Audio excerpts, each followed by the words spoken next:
Hello and welcome to the Practical Mystic Show. I'm Janine Bolin, and as you know, I was struck by lightning when I was 10 years old and was called into spiritual service much later. So it was funny how the divine decided that what it needed to do with me was to give me a lot of mystical abilities and situations and experiences, but have absolutely no frame of reference for what all of it meant. And with me today is a guest who had a very similar thing where born into certain metaphysical gifts and experiences and no frame of reference. If anything, as many of you know, I'm a recovering Catholic, but our guest today actually was raised in Texas in Southern Baptist mentality and perspective. And what he was manifesting as far as his divinity was in total contradiction. So who am I talking about? I'm talking about this wonderful man by the name of Reverend Kevin Lee. He's an international best-selling author, media personality, conscious business coach, and a spiritual intuitive. Attending his enlightening programs really empowers you to your life purpose. He's been featured on NBC, CBS, Fox, Chicago News. He's written a wonderful book called Your Divine Purpose, A Journey to Fulfillment and Legacy. We will be discussing that today. He has earned high praise from readers as well as two professional meditation albums that have been put together on his podcast, Live with Kevin Lee. He interviews leaders, luminaries, and he shares enlightening lessons for all his audiences. Basically, Kevin is a man who just wants to serve and make the world a better place, one person at a time. Thank you so much for being with us today, Kevin. Hey, great to have me. Thank you so much. I love it. It's so much fun because when I get to run into spiritual people like myself, our life paths are totally different, but at the same time, Totally. we come to the same hub of the wheel. We all have that commonality of the hub of the wheel that it was kind of treacherous and very challenging and lots of trauma, but we finally figured it out for ourselves. And then when you do that, you immediately turn away from the hub and you look back on those who are still walking down their path and you Right. want to help them. And that is very evident in your book. So talk to Yeah, us a little bit about why did you decide to write a book now? I mean, what was the trigger for you? absolutely. Oh, Janine, absolutely. Well, I'm just delighted to be here. For one, I wanted to tell you that you just have always meant so much to me. And the work that you do is just, it really is in alignment with everything I am. But I'll go into this question that you've asked, which is about my book. And actually, this is my book, Your Divine Purpose. And it's a journey to fulfillment and legacy. And that title is important. I'll say this real quick, because we all are here to have a purpose, and we all want to have a fulfilled life, a life of authenticity, as I like to say, but also to leave a lasting legacy behind us with the people behind us in our journey, maybe children, maybe future generations. And the reason why this book came forward, interestingly enough, I had been writing another book probably for the last 3 years, and then a year ago when COVID hit, it made me realize I need to reevaluate what I'm putting out there as my light, my message, and what do I really want to speak on? Because my previous book, which is still on a shelf about 20 feet away, still not finished, and it's about 18 chapters long. I love to teach, and that book is it's way too big. But what I realized was I thought at the core of everything I am, everything I say in my church services, my sermons, my meditations, I'm always reminding people you have a purpose in life. You wouldn't be on earth breathing oxygen if you didn't. You'd be returned to a higher cause. And if we need to help you find that purpose. And I definitely have found my purpose in life through, as you said, a mystical experience. I had a couple of them. And one of them had to do with a peculiar word called precipitation. We might get into that. And so that's why this book came forward, because I realized I have so much business sense, so much nonprofit and charity mindedness. I'm all about helping people around me that I see looking for purpose in life, or a better place of living, a better state of living, I'll call it. And I thought I can do that. I can take people by the hand and lead them, guide them, gather them, network them. And I love doing that. So that's just me by nature. And so when it came to many of the experiences you talk about in your book, you do begin to see as the reader. And that's the thing, isn't it? When you and I were living our experiences to get where we are today, there was no frame of reference. But as a None. reader, as we share with you our story, it becomes clear that there really was a guiding hand, if you will. There really was some force that was kind of moving you through all those experiences, good and bad, that led you to the point where you're going to write a book, you are gathering people, you're trying to make the world a better place, and you're helping people make it a little easier on themselves. And so Yes. this book is only 100 pages long, but yet it is packed, absolutely packed with very high quality information and content. Thank you.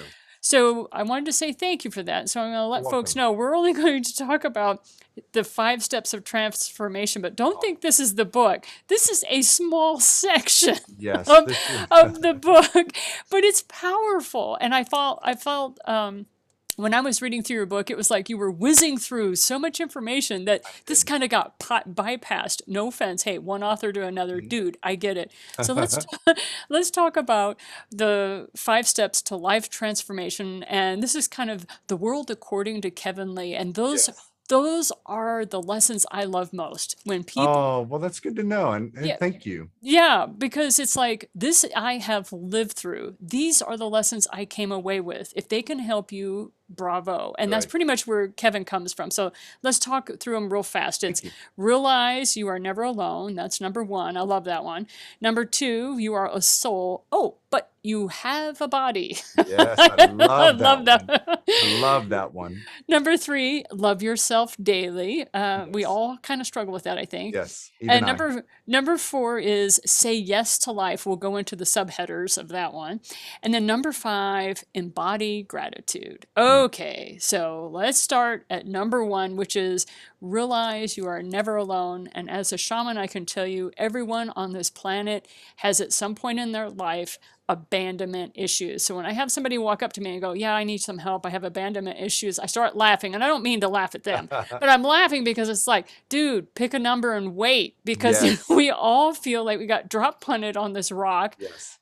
and we're supposed to figure it out. So share with us Well, how it's you funny. know you're not alone. Yeah. Well, you mentioned dropped on this rock, like third rock from the sun, which I think is such an appropriate, maybe that should have been a chapter title, because growing up, I always felt like I was from the stars. I felt like I was from a higher place.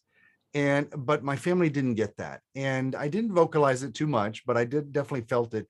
But as I went through life, leaving the farm and Southern Baptist religion and leaving that whole community, and moving out into the world and discovering, actually in the last probably 15 years of life through mystical experiences, that we are not alone. We may think that we are physically not surrounded by people because we live a simple life. Maybe we are single, maybe our family has passed on, maybe we just go to work and come home and our life just seems so basic. But we are literally surrounded by souls that are there to help us and support us and guide us and love us and empower us. And if we will just open ourselves to the possibility that there are angels walking amongst us, we may not can see them. With certain types of practice and techniques, as you and I both know, we can begin to sense them and possibly see them. But I want people to recognize that if this farm boy from Texas, who really was born not with my gifts wide open, like a lot of people, and I never had any kind of psychic experiences. If I can come to the awareness and have a mystical experience where spirit communicated with me and really just awoke me to the understanding that I am loved as a soul. I'm not a mistake. I'm not less than. I'm not ungodly. I'm not against religion. And I'm of value, and I matter in the world, and I have a purpose to serve. That's what spirit taught me in my experience, which I wrote briefly about in the book. And it just reminded me, you know what? I am loved. I am special, and I'm not alone. And I Mhm. will never be alone. Even when I die, I will never be alone. There will be someone in spirit to greet me. And that's what I received from my mystical experience. And that changed my life. That healed my life. And that's why I put that as the very first principle, because so many people think they're alone in the world, even if they're surrounded by family, because they don't have a belief or a concept of a higher principle, a higher dimension of life, the afterlife. It is a real place. And that is one of those things that when people will say to me, "Oh, I'm so sorry you're sitting alone. Let me sit down Mhm. and eat lunch with you." And I just kind of giggle a little bit. I'm like, you don't see all the all the people I see around me. You just sat on my And I, cheek. I Except just, move one spot to the right. so there's a lot of fun stuff with that. But there are times where we do have dark nights of the soul. Even those who are very spiritually aware or awake, even Yeah. they do have, being on planet Earth is challenging. And Yes. there are times where you can really struggle because, and this brings us to the step number two, that Mm. you have, which is you are a soul, but you have a body. And with that body comes these crazy things called emotions and programming, however you want to define it. So, talk to us a little bit about what prompted you Sure. to write that section. So that section came to me because in the spiritual gatherings, the circles, the seances that I've attended in many over the past many years, Spirit has always told us, they said, you don't realize the blessing that earth brings you. The body that you have, the mechanism you call your body temple, is actually like a shell or a machine for you to sense physically through your five senses your reality, your soul journey on earth in that physical condition. When we return to spirit and we drop this body, we don't have senses in the same way. We experience things much more in an immersive way, but it's much more refined. It's not as, I'm going to call it crude in this dimension, but it's much richer. It's an incredible richness. It's almost like an intense flavor. That's the way they've described it. Because in the spirit world, spirit has said that when souls return, they actually will share their life experiences, the experiences of pain, the experiences of true love or broken heart, or a feeling of exhilaration, bliss, bodily orgasm, all these types of things. And these rich senses are taken as spiritual lessons with us back into the spirit world, and they're shared in much like in an auditorium setting, much probably more like a stadium, where souls immerse themselves into these past life experiences of human souls that have come from earth. So I thought that was very interesting, and I thought, let me remind people we are more than this body. We are eternal souls first. Every religion's holy book says that. We don't really talk about that in the church setting in that way, but we are first and foremost eternal souls that are incorporating or manifesting into these bodies. We are incarnating, becoming flesh, right? And so we have the experience. So if we can come from a higher dimension, which is the fourth dimension, and we can incarnate into the third dimension, then we drop the body at that so-called death. It's not really death. We just transition back to spirit, go back to the higher dimension of life. If we can do that once, then that principle of reincarnation is already being confirmed, because if we can make that journey to a lower dimension, returning to a higher dimension, if you can do it once, you can go back through that door again many times, and your soul gets to choose. Not some big white man on a throne. Your soul gets to choose. So I thought it was important to remind people we are more than our bodies. And our intuitive and spiritual gifts really confirm that for me, especially in my students. Right. Many of the experiences that you Yes. had, and you've been so good about sharing those. So, step three was one that I enjoyed because we hear about it a lot, but there are times I've really pressed mystics on this one, and that is that love yourself daily. Oh, yes. And one of the things I liked is you quoted RuPaul, who I absolutely Ah, adore.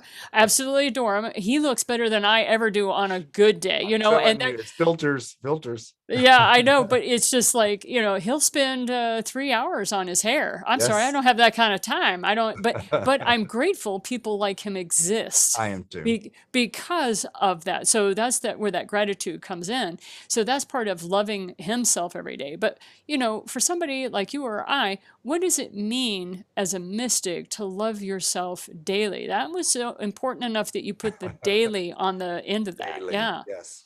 You know, RuPaul says one of his most famous quotes is, "If you can't love yourself, how in the hell are you going to learn to love anybody else?" Can I get an amen up in here?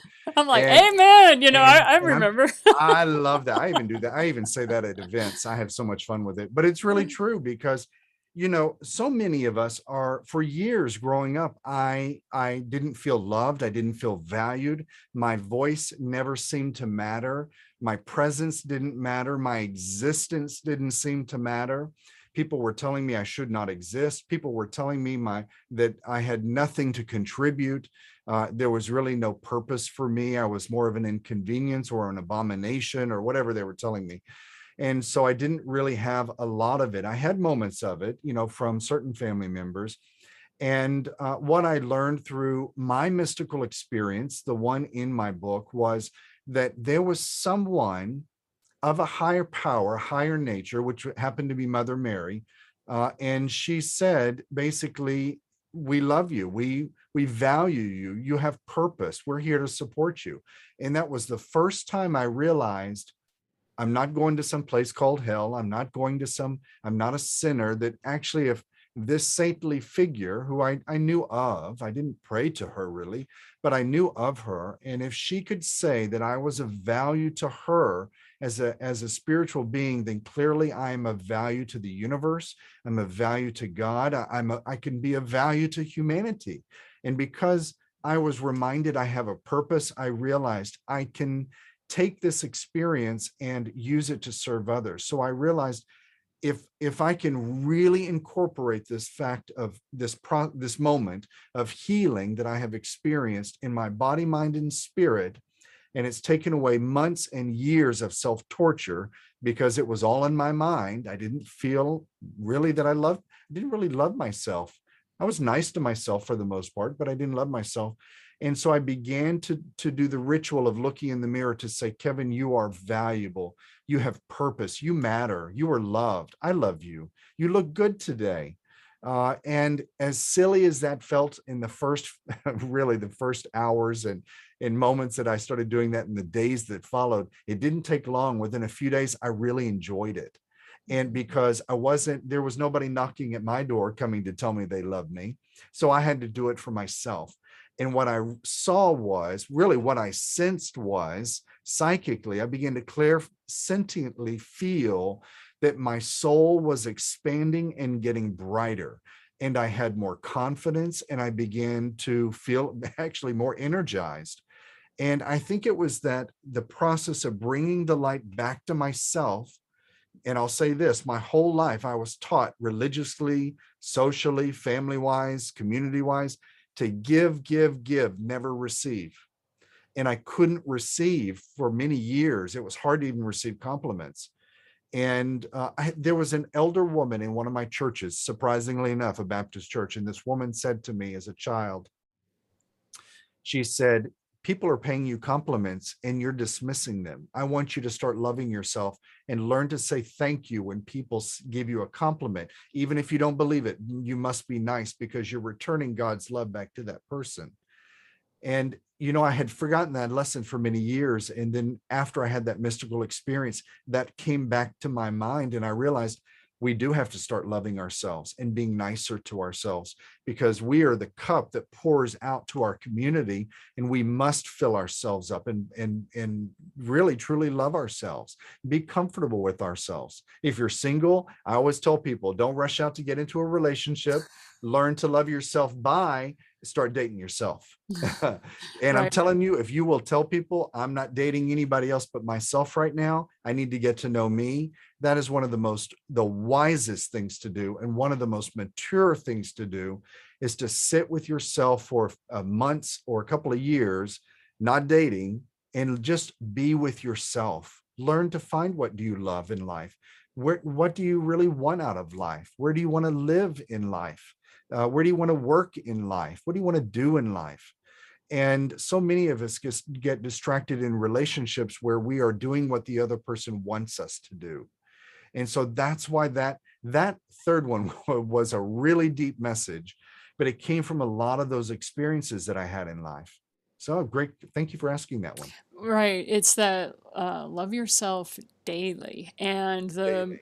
this is something that Kevin and I have talked about before, which is the what we call the mirror exercise, where you actually Love it. stand Love in it. Love front of it. the Love mirror. it. And many, many mystics that have awoken to their true purpose or who have metaphysical gifts of one kind or another Yes. all have been taken to task to stand in front of that mirror until you can say I love you to that person, because the challenge of getting to that point is pretty extreme on this planet. Yep. There's a lot of people that have given us a lot of their perspective and opinion that is not helpful to us as we move forward with our life purpose. True. So that kind of moves us on then to the next one, which is say yes to life. And that was an interesting one because I was like, okay, yeah, say yes to life. That sounds really cheesy, you know? Hmm. And then the next thing you go, say yes to your dreams, say yes to your fulfillment. I was like, ooh, he's getting good. He's getting deep on this one. And then it was say yes to your purpose, say yes to yourself. You know, I'm like, this is deep stuff when you start saying yes. And so I love Jim Carrey's movie, The Yes Man, and all that, where he Oh, had to say yes. He had to say yes, and life got crazy for a while, but then it got better and it got better. So, true. talk to us a little bit about how your life gets a little crazy, but then it starts getting better when you actually start saying yes to it. Well, that was very important because one of my first mentors, probably my second mentor, who came along on this mystical journey of mine, and this gentleman told me he noticed that I was saying no to a lot of things, that great opportunities actually for learning, for education, for events where people were asking me to step up and shine, but because it was in the beginning stages where I just didn't believe in myself that do I really have these potentials that people keep telling me I do? Are they just being nice to me? I think they're just being nice to me. I don't understand what's going on here. And there were times when I would run and hide from opportunities because I thought, this can't be real. I think I'm making all this up. And I was still struggling from the programming of my growing up years. And this gentleman said to me that even his mentor had told him, always say yes to opportunities for expression, for fulfillment, for your purpose, for your dreams. Don't worry about how you're going to do it. Just jump and like build the wings on the way down. If it's brand new for you, you will learn how to do things the way you need to be doing them based on how your audience, your clients, your attendees react. And you just basically tweak things as you go along. Don't worry about all the little details. Spirit is there to support you. And I think that's where that originally came from, because I wanted people to really begin to say yes. Even running my church for 15 years, my metaphysical chapel, I noticed there were a lot of attendees who didn't believe in themselves, but if I could get them to say yes and to begin saying that mantra, yes, I would love to attend and speak at your brunch, your brunch luncheon. Yes, I would love to come speak at your church. Yes, I would love to write an article for your magazine. Yes, I would love to be on a podcast. And let me tell you, fear is powerful, and fear at the core of that is what people struggle with the most. And they're afraid of their own success. What if I'm successful? Then I have to deal with the customers that come. What if I'm successful? What the heck? Then I got to hire a bookkeeper to deal with the money. These are things my students have literally said to me. And these are things I felt and said to myself. Well, okay, well, what if I do go to seminary and I get that title of reverend? Then I got to run a church. I don't want to, I'm not a minister. I can't run a church. Well, I actually didn't realize I wanted to. And I found when I said yes to seminary, I only went just for the education. Spirit had a higher purpose, but I ended up falling in love with a community of people that looked up to everything I kept bringing back and sharing with them. And I realized, I'm building a family. I'm building a community in Fort Lauderdale, a center of light, because they can't afford to travel like I can to go to seminary. They can't afford to take off a month at a time to go educate themselves, but I can. So maybe my purpose and my gift is that I use that resource, that opportunity, by saying yes, learning and bringing back and sharing with the people that the universe brought into my community that couldn't fulfill that type of a journey. So I found that my purpose could be of service to others by saying yes more. And that's what I try to teach people. Just say yes. If people invite you to do things that are spiritually oriented, or to better your business, better your own life, try to say yes and see, how does that feel? Does it feel like it's full of light and full of, does it make you happy? Or does something bring you a sense of dread, or something seems empty about it, or it doesn't feel right? If it doesn't feel right in some way, that's a negative. That's a closed door opportunity. Don't go through that door. Stop trying to open it. If it feels full of light, if it feels joyful, if it makes you happy, if you get excited about it, that's an open door opportunity. Let's walk through that door. Okay. And I always tell my students, if you have to keep knocking on the door and pulling on the door to get it to open because you think it has to open, this is the universe trying to tell you, Kevin, go to another door. Look for another opportunity. Stop trying so hard. We're trying to stop you from going that direction. And that's also another great lesson, was just learning to say yes, spirit. And so my friends will laugh at me because I'm always saying yes, spirit. I hear you, spirit. Okay, that's not my door. I'll find the one I'm supposed to I'll open, as find the opposed to the door. Thank you, one that spirit. looks really, like full of potential to my Right. eyes. And Yeah. but say yes to life is so important, because it will just tremendously open you to the potentials of the possibilities and potentials for your purpose. So important. So one of the things that you have is step number 5, and I don't want people to groan because it's been I spoken about a know. lot, right? So I know. But you say it differently. You say embrace, or embody, excuse me, Embody. embody gratitude. Now, this is different. So there are wonderful teachers out there who keep talking about Oh, the attitude yes. of gratitude and all that. We're very happy. But please dig deeper. When you hear Kevin mention embody gratitude, this is different from the gratitude journal or anything that you're writing out. So talk to us a little bit about what you mean by embody gratitude. Thank you. Yes. Well, I chose that word embody because literally we must become the gratitude in mind, body, and spirit. It's not about me walking around saying, "Oh, thank you, Janine, for having me on your show. Thank you, Kevin, for hiring me as a new student," or something. Respect is one thing, but when we embody gratitude, it's a much higher vibrational attitude. Really, it's an embodiment of my soul in this human expression. But let me tell you a little story that will make this a little more clear. Several years ago, I had a job, a very lucrative, high-paying job, 6 figures, and but people would kill for this job. It was probably the best job I've ever had. And I had the nastiest, rudest boss that went along with it. It was yin and yang. And I started having cardiac problems because I had allowed that relationship to sour, but it was soured with everybody in the facility. I was just one of the many in the pool of poison that job was. And most people left, but I was so determined. Oh, you're not going to get the best of me. You're going to take me out of here in a coffin. Well, I kept verbalizing it and verbalizing it. Before I knew it, I had cardiac problems. Had syncope. The room was spinning. I had strange flutters in my chest. I'd start coughing, and then I'd feel like I'm going to pass out. And I ran to a cardiologist who ran every test. I was half the age of everybody in the lobby. He told me why are you here? You're way too young. He determined it was stress, and I had brought it on myself. And I thought, and I went home after that, and he said, you need to reevaluate your job. And I thought, oh no, this is the best job. I am going to be rich. And this is what I want. And when I went home to start thinking about what the doctor told me, that I would need to reevaluate what is important in my life, I realized that I was focused more superficially on the job, the money, the title, the position, the career, the facility, the institution I was working for, just the status, all of it brought me.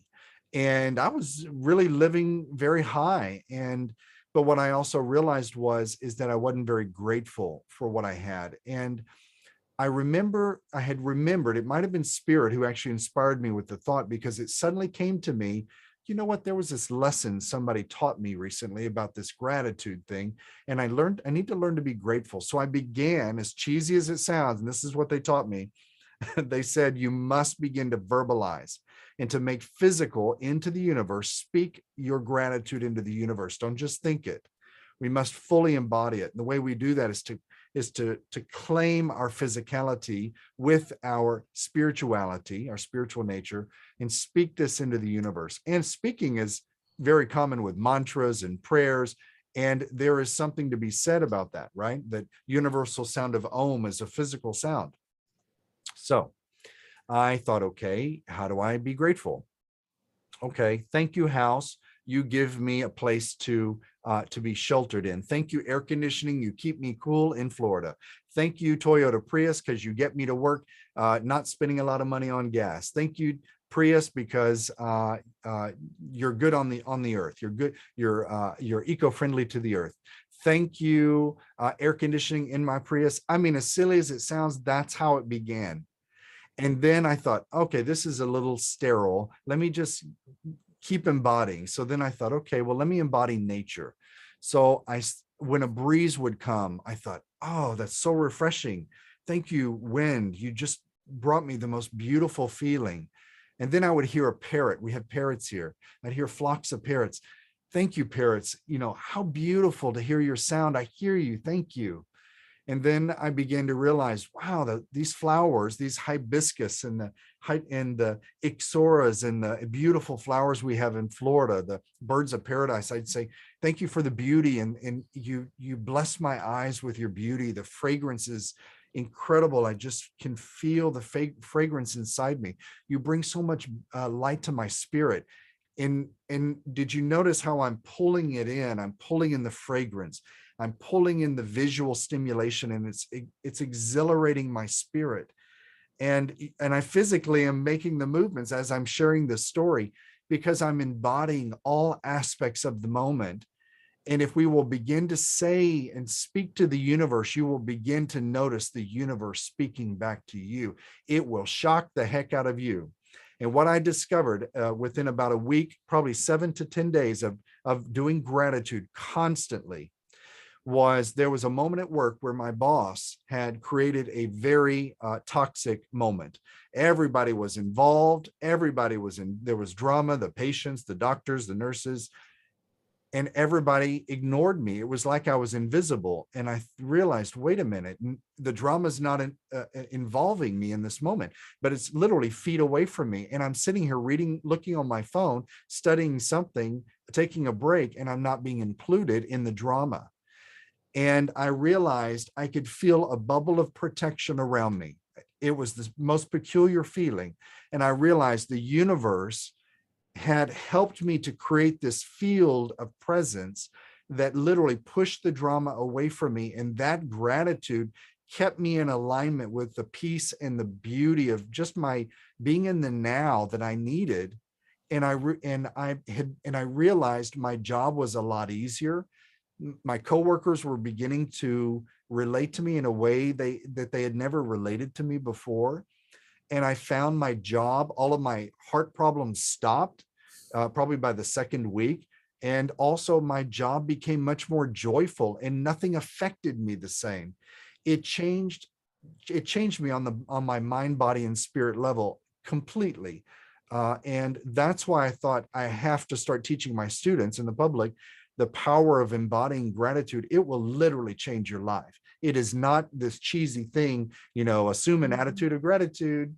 Right. There Right. is so much more to it. So I just wanted that to be one of the last little nuggets that I leave people with before they close that last page. I needed them to get a little bit of Kevin's life teachings right at the last moment before they went on their life journey. So that's why I added those 5 little bits of elements.